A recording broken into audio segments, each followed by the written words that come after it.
It doesn't exist. Not anymore. The pistol's barrel rests against my left temple.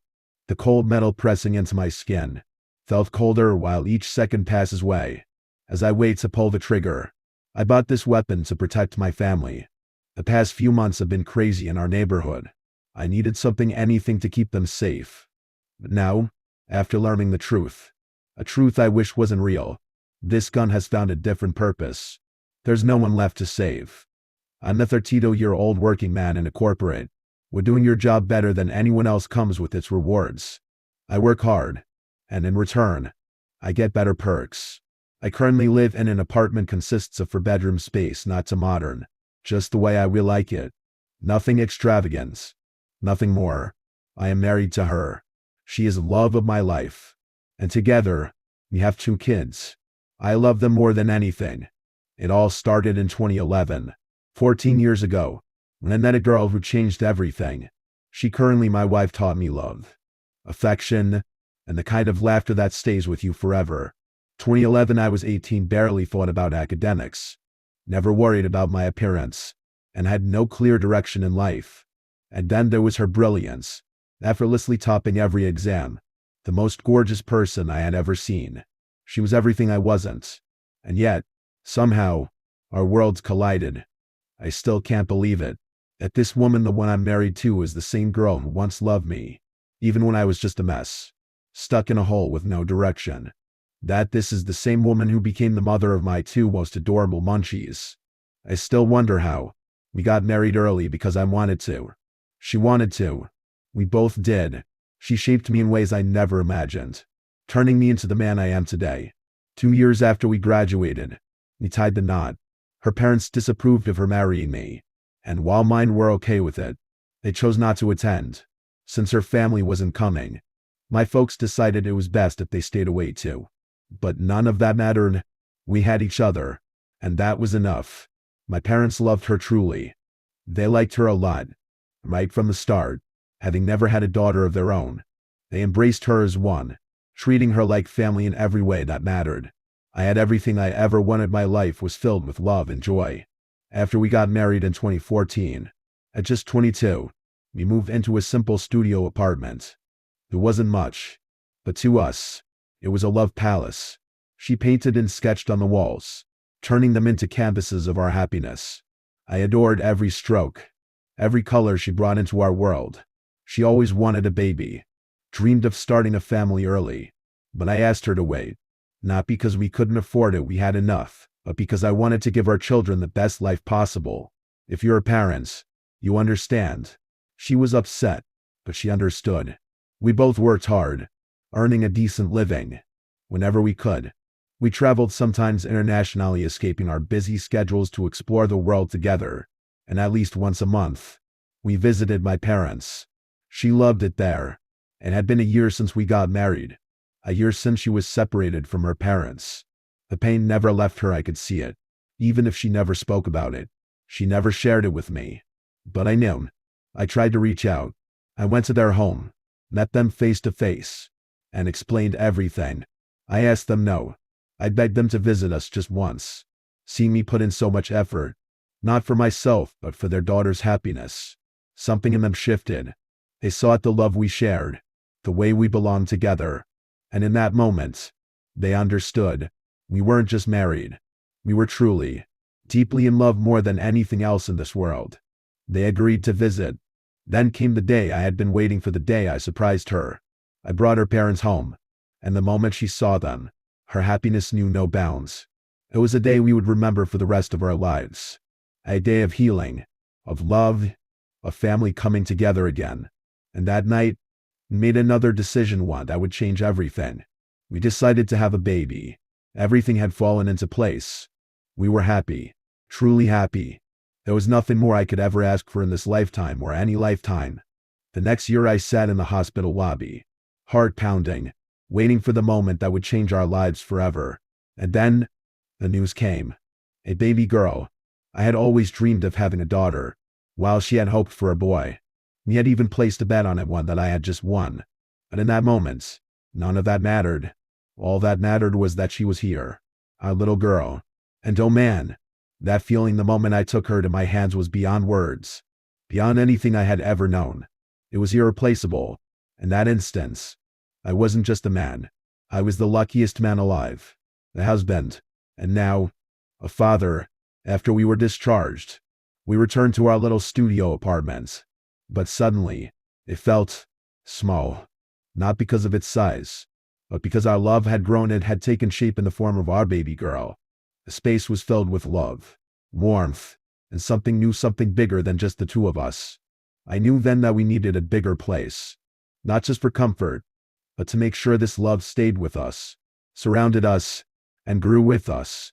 We bought a new house for bedroom space, a beautiful place just down the lane in the same neighborhood. It felt like the perfect step forward, a home where our love could grow.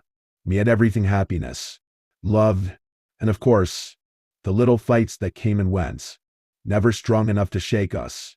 Because at the end of the day, we always had each other. 2 years gone by, her father passed away. I had never seen her like that before, completely shattered, lost in a grief too heavy to carry. She cried for him, and I could do nothing but watch, helpless. She was just weeks away from giving birth. Yet in that moment, she was a daughter mourning her father, not a mother preparing for new life. And as I held her, watching her break apart, I cried too, not just for him, but for her, for the pain she couldn't escape, and the sorrow I couldn't take away. Weeks passed, and her mother moved in with us. We couldn't leave her alone, she wouldn't, and I definitely wouldn't. Now, just 2 days remain until the delivery. The house feels different, quieter, heavier, but through it all, we hold on. We were blessed with a baby boy. She had no idea what I had planned. I named him after her father. We never spoke about it, never discussed it. But when she saw his name, she looked at me, eyes filled with tears, and asked, "Why?" I smiled and replied, "For you." A year later, it was my daughter's first day of school. On the way, excitement filled the car, hers, ours. Watching her in her little uniform, stepping into a new world, brought back memories. My wife and I reminisced about our own school days, sharing stories from our childhood.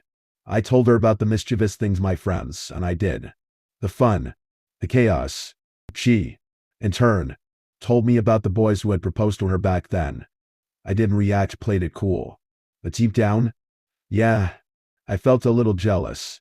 The parent-teacher meeting went well, and since it was just an introductory for our session, we took her home early. On the way back, we stopped by my parents' place, spent some time talking, had lunch, and then packed some for her mother before heading home.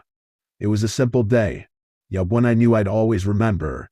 A few weeks passed, and then the lockdown began. The world came to a halt. Every day, we prayed, not just for our family, but for everyone, for every home, every stranger, every life caught in the storm. The death toll kept rising, day after day, week after week. The numbers were everywhere, but behind them were faces, stories, people. The fear was real, but so was hope. So we held on. 2021, things started to feel different. Not in a way that shook our lives, but in the little things, the subtle shifts in behavior. My wife, for instance, she never liked people handing her things, always preferring to take them herself. But now, she had stopped minding. I noticed, but I didn't question it. The kids were growing fast. My son had become a little chatterbox, filling the house with his endless words. My parents started spending more time with us, their presence a comforting constant.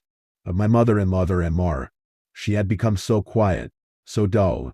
I figured it was just age, the weight of time settling in. But deep down, I knew she missed him, the man she had spent a lifetime with. And no matter how full the house was, some spaces remained empty. Time was moving forward, but some wounds never truly heal.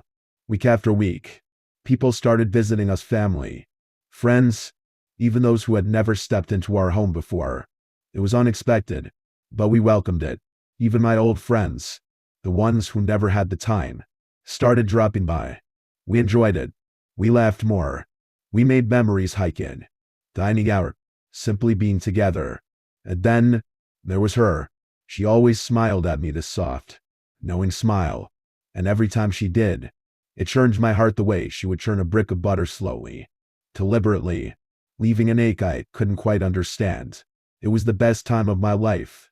I just didn't know how much I would miss it. As days passed, our neighborhood started to change. It became rough, almost lawless. Violence and robberies became frequent, happening just around our house. Thankfully, we hadn't been targeted, and there were no direct threats to our lives. Still, the unease settled in. To ensure our safety, I installed the best security system available, anything to protect my family. Birthdays filled our lives, our children's, their friends, our friends, even my colleagues. Any occasion was a reason to move, to celebrate, to be around people. I never drank or smoked. She did occasionally. At least, I thought she did. Sometimes, at parties, she'd slip away for a minute or two. I never questioned it. But deep down, I knew. She had told me once, back when we were newly married, that she drank. But when she became a mother, she said she didn't want to anymore. I never restricted her. It was her choice. But if she was drinking again, she could have told me. In November 2023, a homicide shook our neighborhood. Fear settled in, and everyone felt uneasy. That's when I decided it was time to get a gun. Not because I wanted to carry it around, but for protection. I've always loved guns, not as weapons, but as a fascination, a collector's admiration. Maybe it was the action movies I grew up watching. Maybe it was the sense of security it offered. But this time, it wasn't just admiration. It was about keeping my family safe. Every friend of mine questioned my decision. Why do you need a gun? It's not necessary. I understood their fear. They were all unsettled by what happened. But none of them lived here. None of them had to close their eyes at night in this place. I did. My family did. So I told them, it's just for protection. Don't worry. I'm not planning to play with it. I said it with a laugh, trying to lighten the mood. But deep down, I knew I wasn't joking. There were nights when we'd hear strange sounds, scratches, faint thuds echoing around the house. Maybe it was just the wind. Maybe stray animals. And I never took chances. I kept the Glock 19 within arm's reach, right next to the bed, just in case. But those were just precautions. The real moment, the one I had always feared, the one that would make me really need the gun, never came. Until now. Until today. Today is February 10, 2025. Now, let me ask you something. You have everything: a wonderful life, a loving wife, beautiful kids, supportive parents, good friends, a great job, and countless cherished moments. But what if a stranger, someone you've never met before, someone who knows nothing about you, looks you in the eye and tells you that your entire life is built on a lie? If you have even the slightest doubt that I'm lying, see for yourself. Don't walk in, just take a peek. Just a peek. This feels strange, unlike anything I've ever experienced in my entire life. Why should I peek into my own house? I smiled, brushed off his words, and walked away. But no matter how much I tried, I couldn't shake the thought. By the time I reached home, parked the car, and stepped out, his words still echoed in my head. I crossed the pavement, hand reaching for the door, but I hesitated. Something felt off. What could be wrong? What if I just took a peek? It's my house. After all, if I did that, maybe, just maybe, this strange feeling would finally go away. So I stepped away from the door and moved toward the window overlooking the hall. Just a peek, I told myself. And there it was, nothing. Everything was exactly as it should be. Of course, it is. This is my house. What could possibly be different? I let out a quiet laugh, shaking my head at that madman's words. Ridiculous. With that, I turned back toward the door, and then I felt it. Something was off. Different. An unease settled in my chest as I stepped back to the window for another look. It was my house, but it didn't feel like it. Empty. The warmth of home. A familiar mess of everyday life gone. The Chinese cutlery we used every day in the living room. Missing. The carpet. Filthy cc. Covered in dust, as if no one had stepped on it in years. The wallpaper. Ripped apart. Gaping tears running across it like open wounds. Everything was wrong. Everything felt very, very wrong. And just then, my phone rang. A familiar number. Dr. Samir. I knew him. Why was he calling me now? I picked up. Hello? A pause. Then, his voice, calm yet heavy, was something I couldn't place. Did you see the change? My breath hitched. I told you. A chill crawled down my spine. Everything has changed. Your life is based on a lie. I disconnected the call. My fingers felt numb. Turning toward the door, I unlocked it, hesitated for just a second, then stepped inside. Silence. The air was heavy, stale, almost suffocating. The warmth, the love, the familiar aura that filled this space just this morning gone. It felt abandoned. Dust clung to every surface. The floor, untouched for weeks. The bed reeked. The sofa carried a stench so foul I almost gagged. I moved toward the refrigerator, pulling it open. Empty. Not a single grocery item. No milk cartons. No leftovers. No signs of life. And the lights dead. No electricity. This wasn't my home. Or rather it was. But it shouldn't be. I called my mother, but she didn't answer. I tried again, pressing the phone tighter against my ear as if that would somehow force a response. Silence. A hollow, heavy kind of silence that made my stomach turn. I glanced around the house. No electricity. No warmth. No life. The walls that once carried laughter now felt like they were caving in. And then came the knock. A sharp, deliberate knock at the door. I turned, my pulse quickening, and there he was, Dr. Samir, standing in my doorway, calm, expectant, as if he had every right to be there. A chill ran through me, a deep, unsettling cold that settled in my bones. My hands curled into fists before I even realized it. Why are you here? I demanded, my voice uneven. Who are you? How do I know you? The certainty that I did know him gnawed at my mind, a maddening itch just out of reach. His presence was familiar and wrong, like a misplaced memory I couldn't grasp. My breath came shorter, my chest tightened, the room blurred at the edges. The last thing I saw before everything went black was his face watching me, unshaken, as I collapsed onto the floor. Same day, late night. I woke up 2 hours later, my head pounding, my thoughts a tangled mess. The weight in my chest hadn't eased, it had only settled deeper, like a parasite feeding off my sanity. I knew then, with unsettling clarity, that something was wrong with me. The room smelled of dust and neglect, yet I was in our bedroom. The familiarity of it only made the unease worse. And then, I saw him, the stranger. No, not a stranger. Dr. Samir. He sat beside me, calm as ever, watching, waiting. How are you feeling? He asked. His voice was even, measured, like he already knew the answer. I wanted to say the truth. I'm losing my mind. Nothing makes sense. My home isn't my home. My life feels like a fabrication. But the words wouldn't come. My instincts took over instead. I'm fine. I lied. And then, the door creaked open. My mother stepped in first, her face lined with worry, followed closely by my father. Behind them, a few of my friends lingered in the doorway, their expressions unreadable. The sight of them should have been reassuring, should have grounded me. Instead, it only deepened the dread crawling under my skin. I sat there, staring at them, waiting for someone to say something that would make sense. My mother looked at my father, her hands trembling. My friends shifted uncomfortably. And then, Dr. Samir spoke. The last 5 years, they weren't real. The words didn't hit me at first. They hung in the air like smoke, waiting to settle. It was all fine until 2020. He continued, carefully choosing his words. But after that, things changed. My heart pounded against my ribs. I wanted to speak, to ask what the hell he meant. But my throat closed up. My mother finally stepped forward, her voice barely above a whisper. I lost them. Everything in me went still. Have you ever felt like you were falling deep, endless, into a black void while your body remained in the same place? Like time didn't move, that everything around you had changed.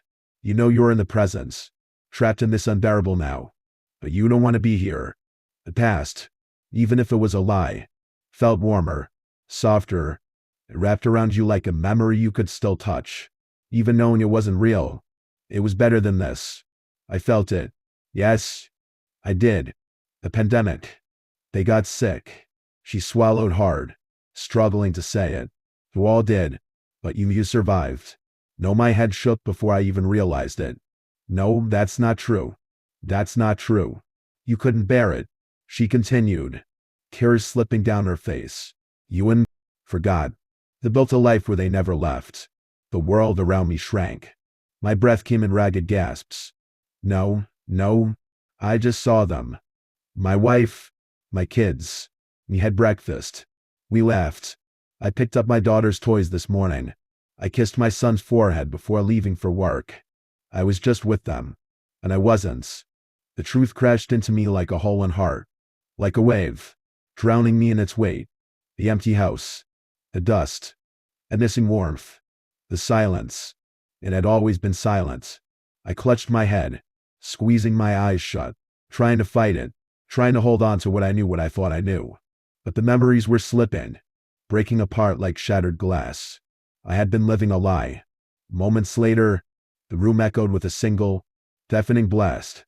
The gun kicked back in my hand, the sharp scent of gunpowder filling the air. The bullet tore through flesh and bone, carving its path deep into my mind, erasing the unbearable truth, silencing the agony that had swallowed me whole. No more lies, no more pain, no more empty home where laughter once lived. Just darkness, just silence, just gone. And now, there was nothing left. The bullet tore through, carrying with it the truth I refused to live with, ripping away the reality etched in my mind that they were gone. It left my brain vacant, hollow, free of the unbearable weight of knowing. I didn't want this truth. Not if it meant a life where they didn't exist. Not if it meant this was all that remained. Farewell.